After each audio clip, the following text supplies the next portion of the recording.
Kim vurmuştu o topu oraya? O Tommy. Tommy. Çok. Ama hatta oraya böyle.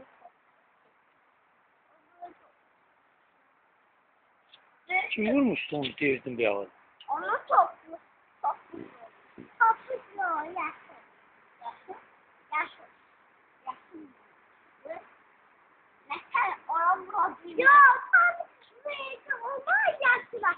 Yaşlı geçti.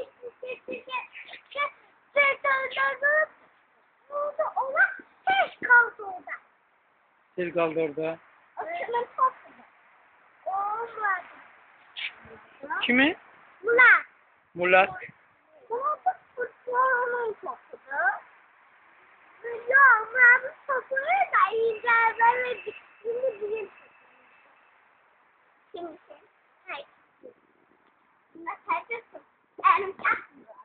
Ondan o topu asılar. O düşünceyi o nerede orası oldu. Asıl orada. Orada çalı içine.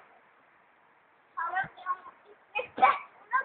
Bazen de biraz olsa işler düştüğün yere. Onu yapalım. Hafif aldım. Onu atabilirler mi? Öyle bir çok güzel şeyi tanıyorum. Asla düşün yere. Mete, bizler kim kaldı? Tamam. Ha.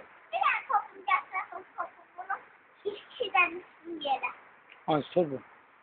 Hani onlardan düştüğün yere. Tamam. Vurabilmezsen ha. Vurabilirsen.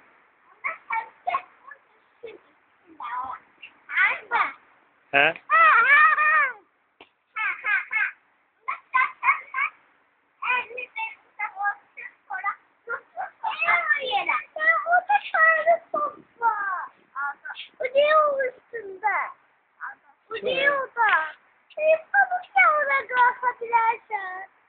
Ara.